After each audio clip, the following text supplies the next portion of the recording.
Welcome back. તો જે પ્રમાણે પરિણામો અત્યારે સામે આવી રહ્યા છે અને વીટીવી ન્યૂઝના માધ્યમથી સતત એ ચર્ચાઓ પણ કરી રહ્યા છે, કારણો પણ જાણી રહ્યા છે અને તેની સાથે સાથે કારણ કે હવે ઘણું બધું બદલાયું છે. કારણ કે ભારતીય જનતા પાર્ટી 27 વર્ષ બાદ હવે ફરી એક વખત દિલ્હીમાં સત્તામાં આવી રહી છે. હરીશભાઈ, તમારી સાથે એટલા માટે આ વાત કરવી છે કે ગુજરાત અને દિલ્હીની જો થોડી સિમિલારિટી જોઈએ તો અહીંયા શાસનમાં છે એટલા વર્ષોથી, હવે દિલ્હીમાં આટલા વર્ષો પછી શાસનમાં આવશે એવું થયું છે. એટલે આપની પાસેથી સૌથી પહેલા તો મારે એ સમજવું છે, કારણ કે મધ્યપ્રદેશથી લઈને મહારાષ્ટ્ર સુધીની વાત હોય તો ત્યાં જે બહેનો માટે, મહિલાઓ માટે જે યોજનાઓ કરી અને એનો જે ફાયદો થયો એ જ સેમ વસ્તુ એમણે અપ્લાય કરી દિલ્હીમાં અને એનો ફાયદો કદાચ થતો હોય એવું આપને લાગે છે, કારણ કે મહિલાઓએ ખોબલે ને ખોબલે મતદાન કર્યું છે આ વખતે. એટલે બની શકે કે એ પણ હું એવું માનું છું કે બરાબર છે કે ભારતીય જનતા પાર્ટી એ મહારાષ્ટ્રથી મધ્યપ્રદેશ સુધીનો આખો એક બેલ્ટ અત્યારે એમની પાસે છે અને દિલ્હીમાં પાછા આવવા માટેના ઘણા બધા કારણો એમની પાસે છે. માત્ર મહિલાઓનો જ મુદ્દો નહીં બની શકે, પણ આ મહિલાઓ માટેના જે પ્રશ્નો છે એને વધારે વાચા આપી છે એટલે એ પણ એક કારણ હોઈ શકે, ધ્રુવીભવન હોઈ શકે. પણ હું અત્યારે આ પરિણામને એ જ રીતે જોઈ છું કે અરવિંદ કેજરીવાલ સરકાર વિરોધી મતદાન છે અને એમ લોકો અત્યારે એક આશા લઈને ફરી નરેન્દ્ર મોદી સરકાર પાસે આવી રહ્યા છે. એક સમય હતો જયારે વીકે મલ્હોત્રા કે સાહેબસિંહ વર્મા જયારે મુખ્યમંત્રી હતા ત્યાર સમયનું દિલ્હી જે હતું એ દિલ્હીનું વહીવટીતંત્ર હતું. એમ ઘણા વર્ષો સુધી ભાજપે દિલ્હીમાં શાસન ભોગવ્યું છે અને આ વખતે પણ તમે જુઓ તો સંસદની બેઠકો ઉપર જનતાએ ભાજપને જ વોટ આપ્યા છે. એટલે અપેક્ષા લોકોની ભાજપ પાસે છે અને એ હેતુસર આ આવી રહ્યા છે. આમ આદમી પાર્ટીએ પરિવર્તનનો એક શરૂઆત કરી હતી, એ લોકોને બહુ મોટી આશા હતી આમ આદમી પાર્ટીમાં અને એમ આજે પણ દેશની જનતાની એવી એક અપેક્ષા છે કે જેથી રાજકીય રીતે ધરમૂળ ફેરફારો થાય, ભ્રષ્ટાચાર મુક્ત અને લોકોને ખરેખર પાયાના લોકોને સેવાઓ મળે એવા રાજકારણની આજે જરૂર છે.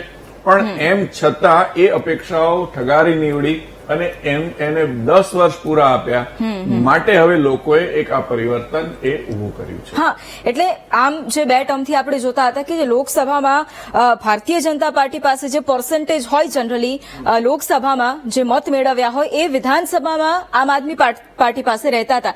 એમાં આ વખતે થોડો ચેન્જ આવ્યો છે.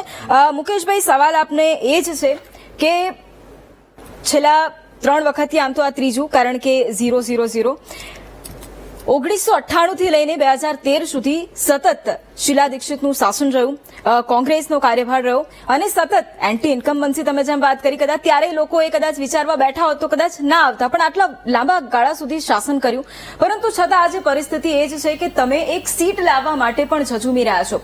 કંઈક તો એવું હશે કે જે તમને લાગતું હશે કે ખૂટી રહ્યું છે અમારામાં, કાં તો એ પછી સંગઠનની વાત હોય અને કદાચ એવું લાગે છે કે આમ આદમી પાર્ટી જોડે સંગઠન કરી લીધું હોત તો કદાચ થોડા ઘણા અંશે બેઠકો આવી ગઈ હોત. મે બી હવે એ મોવડી મંડળનો વિષય છે. તમે જે સંગઠનની વાત કરીએ, પણ જે તમે પહેલા વાત કરીને એ ખૂબ સાચી છે કે જે શીલા દીક્ષિતજી હતા અને એમણે જે દિલ્હીનો વિકાસ કર્યો, તો મેં આગળના સ્લોટમાં કહ્યું હતું કે અમને પોતાને એવું લાગે છે કે દિલ્હીનો જો કોઈ વિકાસ કર્યો હોય, નવી દિલ્હી ને જૂની દિલ્હી, અને જે રીતે આખી કાયા પલટ કરી હોય તે કોંગ્રેસ પક્ષ અને શીલા દીક્ષિત જે કર્યો. ભલે એ પછી જે આંદોલનો થયા અને એમાં ભ્રષ્ટાચારની વાતો થઈને એન્ટી ઇન્કમ્બન્સી આવીને સરકાર કોંગ્રેસની ગઈ.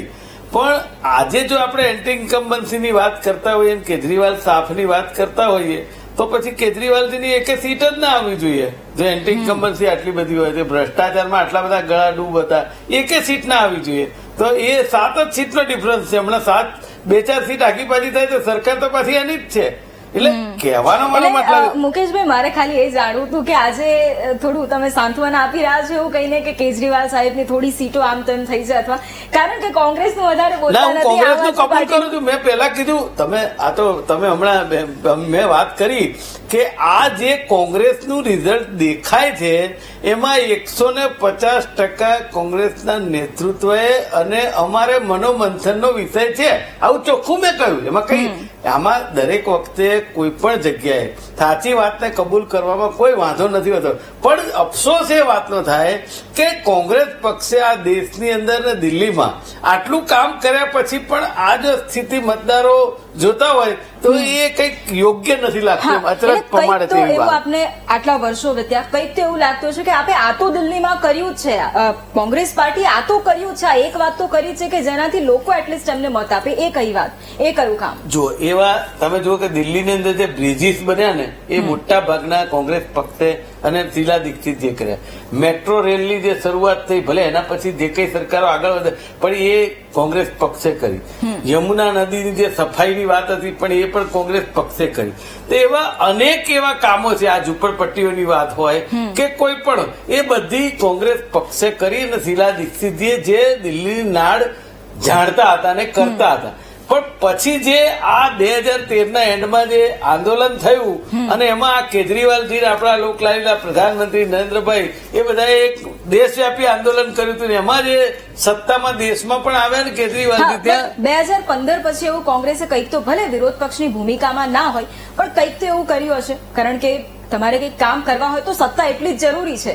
કંઈક તો કર્યું હશે સત્તામાં આવવા માટે. 100% આપની વાત સાચી છે અને એના ભાગરૂપે દિલ્હીની અંદર, હરિયાણામાં પણ, કારણ કે કનેક્ટેડ છે, એમાં દરેક જગ્યાએ કોંગ્રેસ પક્ષના કાર્યકરો, નેતાઓ પ્રજાની અંદર જઈને પોતાના કામો કરવા, પોતાની સાચી વાતો રજૂ કરવા માટે કામગીરી કરતા જ હોય છે. પણ હું એવું છેલ્લે માનું છું કે આખરે તો જનતાનો ચુકાદો એ જી મુકેશભાઈ, આપની પાસે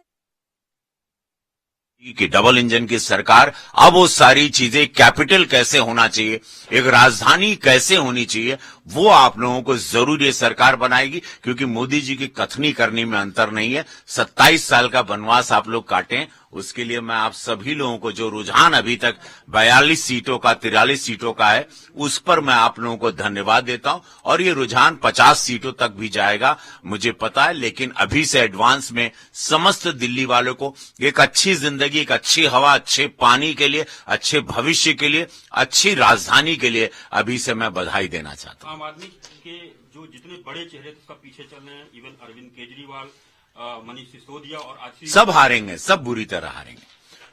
आक्रोश है भाई, जब गुस्सा है, प्रधानमंत्री वहां खड़े हो गए अपनी गारंटी लेके, तब पता चला लोगों को कि 10 साल उनका शोषण 10 साल लोगों का शोषण हुआ, उनके साथ छल हुआ, फरेब हुआ, भ्रष्टाचार हुआ, शराब आई, हमारे पूर्वांचलिया लइका बच्चा लोगन के दारू मिलल, वोट देना ओकरे बदले में शराब मिलल, हमारे बच्चा लोगन का भविष्य बर्बाद भइल.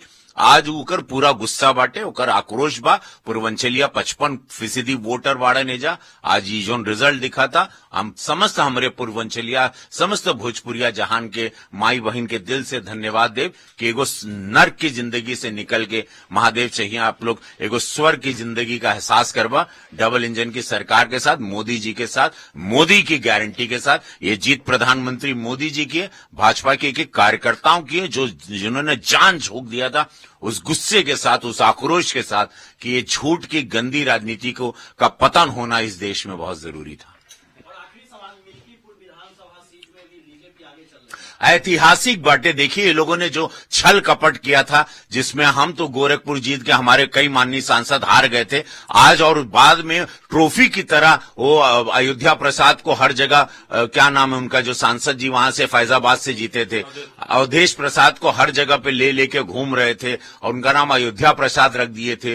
वो सब ट्रॉफी की तरह, कभी राहुल जी उनको ले आते थे सदन में, कभी वो अखिलेश जी ले आते थे. तो आज उनका पुत्र वहां से बुरी तरह हार रहा है. ये बात पता चलती है कि वो संविधान के एक झूठ की आंधी में सपा वहां से जीती थी. लेकिन मोदी योगी जी पूज्य महाराज जी के काम, उनका विश्वास, सुरक्षा व्यवस्था और महाकुंभ, ये ऐतिहासिक जीत आप देख रहे हो. 50,000 से ज्यादा वो बहुत बड़े मार्जिन से जीतेंगे. 40,000 तक हम सुने थे, अब शायद और बढ़ेगा. लेकिन उनके झूठ का पर्दाफाश हो गया. वो जो कल कह रहे थे कि कफन लेके संविधान के बारे में कि चुनाव आयोग को कफन पहना देना चाहिए, वही इन लोगों को सोचना चाहिए. यही चुनाव आयोग, ये अद्भुत रहा, इनके लिए अद्भुतम रहा. मार छाती पे चढ़ा के घूम रहे थे जब आप लोकसभा की सीटें जीते थे. 6 महीने में चुनाव आयोग की मृत्यु हो गई. ये सुन के और ये बातें सुन के बड़ा दुखद रहा. लेकिन आज जनता ने करारा जवाब दिया. 27 में बुरी तरह सपा हार रही है. Bharatiya Janata party, double engine सरकार, मोदी योगी आ रहे हैं. आज ये संदेशा बहुत बड़े पैमाने पे गया. अयोध्या का आक्रोश था, जो अयोध्या के साथ खिलवाड़ हुआ, जो छल हुआ, जो उसके साथ मजाक उड़ाया गया था कि अयोध्या जीत गया, अयोध्या फैजाबाद, आज उनको जवाब अयोध्या से प्रभु राम दे दिए। जय श्री राम। ये राम जी का आशीर्वाद रहा इन लोगन के कि भैया झूठ का नाश हो गई आज।